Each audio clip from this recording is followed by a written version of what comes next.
আগামী জাতীয় নির্বাচনে যদি কোনো বিশেষ দল বা গোষ্ঠীকে জিতিয়ে দেওয়ার ষড়যন্ত্র করা হয় তবে দেশের জনগণ মেনে নেবে না বলে কঠোর হুঁশিয়ারি করেছেন বিএনপির জ্যেষ্ঠ যুগ্ম মহাসচিব রুহুল কবির রিজভী।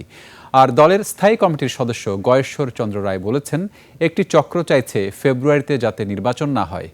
আরিফুল ইসলামকে সাথে নিয়ে মানিক শিকদারের রিপোর্ট।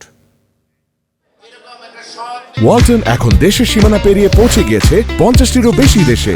ওয়ালটন, ঘরে ঘরে বিশ্বজুড়ে। মিরপুরে বিএনপির চেয়ারপারসন বেগম খালেদা জিয়ার সুস্থতা ও চেয়ারপারসনের উপদেষ্টা কাজী আসাদুজ্জামান আসাদের মৃত্যুবার্ষিকী উপলক্ষে যোগ দেন বিএনপির নেতারা। এ সময় বিএনপির সিনিয়র যুগ্ম মহাসচিব রুহুল কবির রিজভী বলেন, ডাকসু নির্বাচনের পর আগামী জাতীয় নির্বাচন উদ্দেশ্যমূলক ফলাফল হবে কিনা তা নিয়ে জনমনে শঙ্কা রয়েছে। 16 বছর কেউ ভোট দিতে পারেনি, ভোটাররা ভোট কেন্দ্রে যেতে পারেনি, দিনের ভোট রাত্রে হয়েছে, ভোটারবিহীন ভোট হয়েছে, আমরা আর মামুদের ভোট হয়েছে 2024 সালে। শেখ হাসিনার পথ অনুসরণ করে কাউকে জিতিয়ে দেওয়ার যদি কোনো নীল নকশা থাকে তাহলে এই জাতির জন্য দুর্ভাগ্যজনক, তবে জনগণ ছেড়ে দেবে না। একই অনুষ্ঠানে দলের স্থায়ী কমিটির সদস্য বেগম সেলিমা রহমান অন্তর্বর্তী সরকারের সমালোচনা করে বলেন, শেখ হাসিনা দুর্নীতি ও অপশাসনের যে রাজনীতি প্রতিষ্ঠা করে গেছেন তা এখনো চলছে।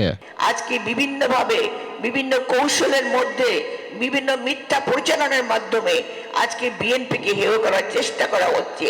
রাজধানীর লালবাগ সরকারি মডেল উচ্চ বিদ্যালয়ের সামনে সনাতন ধর্মাবলম্বীদের শারদীয় দুর্গাপূজা নিয়ে মতবিনিময় করেন বিএনপির স্থায়ী কমিটির সদস্য গয়েশ্বর চন্দ্র রায়। এ সময় বলেন, ফেসিবাদের সাথে মিলে একটি মহল নির্বাচন বন্ধের পায়তারা করছে।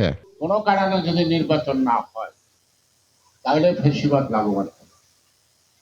সেই কারণে ফেসিবাদের চেয়ে কিন্তু সাম্প্রদায়িক শক্তি আরো ভয়াবহ। নির্বিঘ্নে পূজা উদযাপনে সবাইকে সতর্ক থাকার আহ্বানও জানান এই নেতা। আনন্দ উৎসবের ভাগাভাগি করি। মানিক শিকদার, 21 টেলিভিশন, ঢাকা।